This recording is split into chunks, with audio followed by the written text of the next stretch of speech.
Hello बच्चों, it's your biology educator Nikita Shukla. और हम आपको बहुत बहुत सारी विशेज़ आपके एग्ज़ाम के लिए। कल आपका एग्ज़ाम है एंड मुझे पता है इस वक्त काफ़ी आप टेंस्ड होगे और बहुत सारे लोग अपने माइंड को थोड़ा सा ब्लॉक कर रखे होगे कि नहीं मुझे टेंस नहीं होना, मुझे टेंस नहीं होना। फिर भी हो ही रहा होगा थोड़ा बहुत। हम आज आपको इस वीडियो में पहली चीज़ तो मेरा पहला इंटेंशन था कि बहुत सारी विशेज़ और बहुत सारी ब्लेसिंग्स दे जिससे आपका एग्ज़ाम बहुत अच्छा हो। और सिर्फ मेरी तरफ से नहीं, पूरी अनअकैडमी की टीम की तरफ से आपको बहुत सारी विशेज़। और दूसरा इंटेंशन ये था कि ये आपका लास्ट एग्ज़ाम है। देखो, कुछ ऐसी चीज़ें हैं जो आपके लिए बहुत ऑब्वियस हैं, you know the tips, you know the tricks, but biology थोड़ा सा डिफरेंट है ना। कुछ ऐसी चीज़ें हैं, जैसे एक बेसिक टिप्स आपके पास क्या है जो हम एक बार के लिए रिमाइंडर दे देते हैं। वैसे तो आप इतने दिन से एग्जाम दे और आपको ऑलरेडी पता है कि अपने एडमिट कार्ड ढंग से चेक करके जाना है ना। अच्छा, एक और चीज़ है, आप लोग का ये लास्ट एग्जाम है तो शायद बहुत लोग की पेन खत्म हो गई, तो प्लीज़ अपनी पेन चेक कर लो, चेंज कर लो और रात में उससे थोड़ा बहुत 2-4 पेज लिख लो, नहीं तो बहुत स्लो रन करेगी, ठीक है। और दूसरी चीज़, अपना एडमिट कार्ड अगर निकाले हो तो उसको सही से रख लो, बेसिक है ना। और आराम से सो जाना, बहुत ज़्यादा लेट तक मत जगना। ये मत सोचना कि अरे लास्ट एग्जाम है, कोई दिक्कत नहीं, मैं आके सो लूँगा। नहीं बेटा, आपके एग्जाम में ब्रेन कम चलेगा। Sleep is very important, so please sleep well. और बाकी यही है कि एग्जाम में टाइम से पहुँच जाना, कुछ अनहेल्दी मत खाना कि पेट खराब हो जाए ना, आने के बाद सेलिब्रेट करना। यही सारी चीज़ें हैं, ये आपको सब पता है। बट हाउ बायोलॉजी में क्या है कि जो कुछ टिप्स हैं जो सिर्फ आपको बायो में समझनी ज़रूरी हैं, और जिसके बिना शायद आप एग्ज़ाम थोड़ा सा गड़बड़ कर सकते हो, इसलिए थोड़ा सा ध्यान से सुन लो।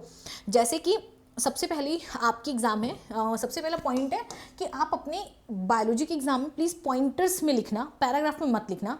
एक्चुअली पॉइंटर्स में भी क्या होता है आपके लिए, लेकिन कभी कभी क्या होता है पॉइंटर्स में एक्सप्लेन करना बहुत मुश्किल हो जाता है, ठीक है। तो उसको ना क्या करना, फ्लो चार्ट के फॉर्म में लिख देना। फ्लो चार्ट के फॉर्म में आपको फुल मार्क्स मिलेगा, और पता है इजी भी होगा, बहुत इजी होता है फ्लो चार्ट के फॉर्म में। आई प्रॉमिस यू, आपको पूरा मार्क्स मिलेगा। दूसरी चीज़ है कि आपके जो भी, सपोज आपको कोई प्रोसेस एक्सप्लेन करने को बोली गई, हाईलाइट करने के लिए बायो मत भूलना, क्योंकि कितना भी आपको लग रहा है यार मैंने सही किया है, बट इतनी स्पेलिंग, इतने साइंटिफिक नेम, इतनी चीज़ें होती हैं कि आप कहीं ना कहीं कुछ ना कुछ भूल जाते हो, और साइंटिफिकली चीज़ें सही होना बहुत ज़रूरी है। तो आप क्या करते हो, अगर इंपॉर्टेंट चीज़ों को आप हाईलाइट किए तो टीचर से अक्सर करके वो मिस्टेक मिस हो सकती है। तो आपके यहाँ पे क्या होते हैं, 100 मार्क्स आने की एक्यूरेसी आपकी गलतियाँ छुप जाती हैं। नॉट ओनली कि आप हाईलाइट करते हो तो आप जो अच्छा चीज़ लिखे हो वो हो जाता है, एट द सेम टाइम आपकी मिस्टेक छुप जाती हैं। तो प्लीज़ हाईलाइट कर देना, सिंपल से ऐसे हाईलाइट एज इन अंडरलाइन कर देना, और क्या है, चाहे पेन से, पेंसिल से, किसी भी चीज़ से। तीसरा चीज़ आपका क्या है कि देखो, बहुत ज़्यादा इंपॉर्टेंट है, स्पेशली जिसके लिए हम वीडियो बनाए हैं, वो है पार्ट्स विद इन पार्ट। ये पार्ट्स विद इन पार्ट क्या है, बेसिकली बायो में जैसे नॉर्मली क्या होता है आपके लिए, मान लो क्वेश्चन नंबर 13 दिया है, उसके अंदर आपका फर्स्ट, सेकंड, ABC 3 पार्ट दिया, 3 पार्ट के आंसर लिखे।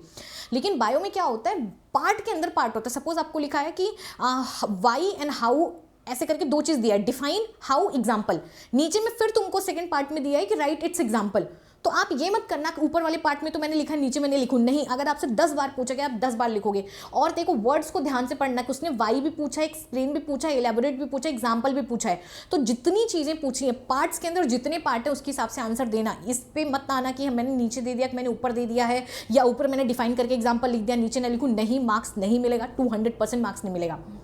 दूसरा, जहां पे भी डायग्राम हो, वेर एवर पॉसिबल, देखो 3 मार्क्स के क्वेश्चन के बाद, अगर आपके CBSE बोलती है कि 3 मार्क्स के क्वेश्चन में अगर डायग्राम आपके NCERT में दिए हैं उस टॉपिक से रिलेटेड, और तो आप बनाओगे, ठीक है। अगर वहाँ पे पॉसिबिलिटी है डायग्राम बन सकता है, डायग्राम आप दोगे, नहीं तो आपके मार्क्स कटेंगे। 2 मार्क्स में कोई जरूरी नहीं, 1 मार्क्स में कोई जरूरी नहीं, अनटिल अनलेस बोला गया है, ठीक है। ज़्यादा आप 2 मार्क्स को एक्सप्लेन करने के चक्कर मत पड़ना, नहीं तो पूरा तरीके से डूब जाओगे, ठीक है। तो 3 मार्क्स और 5 मार्क्स में अच्छे से एक्सप्लेन करना, डायग्राम बनाना। और जहाँ पे तुमको लगेगा कि इसको, मान लो 3 मार्क्स में है तुमको कि नहीं इसमें तो शायद बिना डायग्राम के चल सकता है, या फिर आगे पीछे मेरा छूट जाएगा, तो एक काम करना, जैसे मान लो लेफ्ट साइड में एक्सप्लेन करो, राइट साइड में थोड़ा स्पेस छोड़ देना ना। जैसे मान लो पूछा गया है इसके 5 तरीके क्या हैं, सपोज आपसे पूछा गया कि हम कैंसर को कैसे डिटेक्ट कर सकते हैं, तो आप हिस्टोपैथोलॉजी आप नीचे लिख दो, एक्सरे, MRI, ऐसे करके नीचे ऊपर लिखना, जिससे क्या होगा, यहाँ पे आपके लिए स्पेस बच जाएगा। सपोज कि अगर आपको बाद में आके आप डायग्राम कुछ बनाना चाहते हो, कुछ फ्लो चार्ट बनाना चाहते हो, बना सकते हो। वैसे कैंसर में क्या ही बनेगा,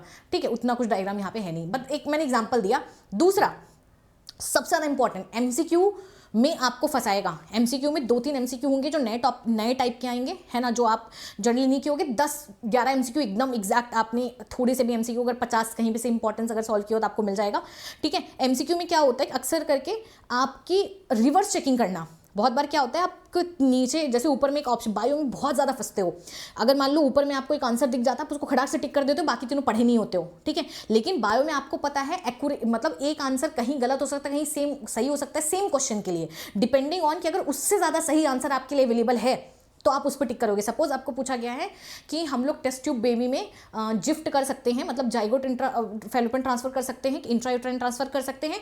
थर्ड में आपको दिया गया है मान लो दे दिया गया उसमें कि हम लोग इन विट्रो फर्टिलाइजेशन कर सकते हैं या फिर एम्ब्रायो ट्रांसफर कर सकते हैं। हम कौन से क्वेश्चन का एग्जांपल देते हैं भूल ही गए, ठीक है। इन शॉर्ट कि अगर मान लो कोई ऐसा ऑप्शन आ रहा है जिसमें बाकी प्रोसेस अपने आप एक्सप्लेन हो जा रही है तो आप उसको टिक करोगे, ठीक है। मतलब कि आप जो एकदम एक्यूरेट बन रहा है जिसमें बाकी ऑप्शन अपने आप कंटेन हो जा रहे हैं। I hope you will understand. अभी इस वक्त इस स्टेज पे आप हो तो आपको बायो में प्लीज इस चीज को ध्यान से देना, सारे ऑप्शन को पढ़ना। और बायो में क्या करना, अक्सर करके हम जब कॉपी चेक करते हैं तो क्वेश्चन पढ़ते हैं फिर आंसर कॉपी मिलाते हैं, हाँ ठीक है, ऐसे मत करना। एमसीक्यू को रिवर्स चेकिंग करना, मतलब एमसीक्यू में आप आंसर देखना फिर क्वेश्चन पढ़ना कि अच्छा ये सेट हो रहा है कि नहीं। क्यों?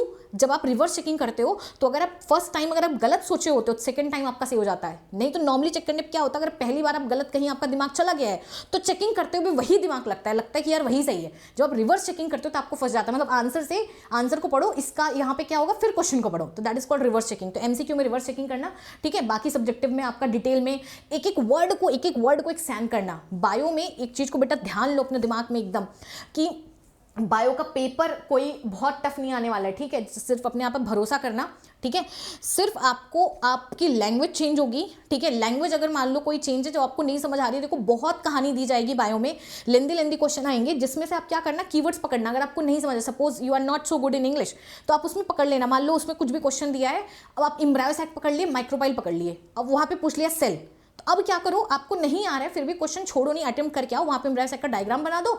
माइक्रोपाइल की तरफ 3 सेल हैं, सिनर्जिड, एक्सेल, फुलीफॉर्म, तीनों का एक लाइन लिख के नीचे उसका एक्सप्लेनेशन डाल दो। मतलब समझ लो उससे रिलेटेड टॉपिक को एक्सप्लेन करके आना, छोड़ के मत आना, आपको मार्क्स मिलेंगे, ठीक है। और अक्सर करके सिर्फ हमेशा हम फिर से हम बोल रहे हैं कि आपकी लैंग्वेज आपकी चेंज होती है, लेकिन आपका बायो में सिर्फ आपके 10 से 15% आने वाला है पेपर, जो रहेगा थोड़ा मस्त बवाल तरीके से, जो कि अगर एमसीक्यूज आपने सॉल्व किया होगा तो हो जाएगा, नहीं भी सॉल्व किया होगा तभी 8:30 बजे हम ना एक सेशन रखे हैं 8 बजे, उसमें हम आपको पूरी बायोलॉजी के इंपॉर्टेंट पॉइंट एमसीक्यू कराएंगे और आपके डाउट लेंगे, टोटली फ्री है। डिस्क्रिप्शन बॉक्स में हम लिंक दिला दे रहे हैं, कमेंट सेक्शन में हम पिन करा दे रहे हैं, ठीक है। मेरे को मिल लेना, तुम वहाँ पे आपको कोई कहीं पे पढ़ रहे हो, आपको डाउट और आप मुझसे आके पूछो, ठीक है। I am there with you, you just need to trust yourself. और प्लीज़ अपना बेस्ट दो, लास्ट मोमेंट तक पढ़ो, ठीक है। शाम में भी रिवाइज करके सो, सुबह में भी जो भी चीज़ें हो जाए, एग्जाम्पल्स वगैरह है ना, फ्लो चार्ट वगैरह, डायग्राम बहुत अच्छे से देख के जाना, क्योंकि डायग्राम बेस्ड क्वेश्चन बहुत सारे आते हैं, ठीक है। अपना बेस्ट दो और बहुत बहुत ब्राइट फ्यूचर हो आप लोग का। उम्मीद करते हैं कि आपका जो भी मैंने साथ दिया थ्रू आउट द ईयर, जो भी बच्चे स्कूल एग्जाम वीडियो से देखे हों या फिर आपके यूनिट टेस्ट में, जहाँ पे भी अगर आपको कोई भी अगर मेरी तरफ से जितनी भी अगर हम हेल्प कर पाएंगे तो I will be more than happy. और बाकी आपका फ्यूचर बहुत ज़्यादा अच्छा हो, और आप बस कमेंट सेक्शन में ऐसे प्यार बरसाते रहना, ठीक है। और बाकी हम आपको कल पेपर के एनालिसिस में मिलते हैं, ठीक है। चलिए, सो टाटा बाय बाय बच्चों, एंड मोस्ट इंपॉर्टेंटली सब कुछ जो है अपनी तरफ, बट अपने पे भरोसा रखना कि आपने बहुत मेहनत की है, ठीक है, और आपका एग्ज़ाम अच्छा जाएगा, ठीक है। टाटा बाय बच्चों, सी यू।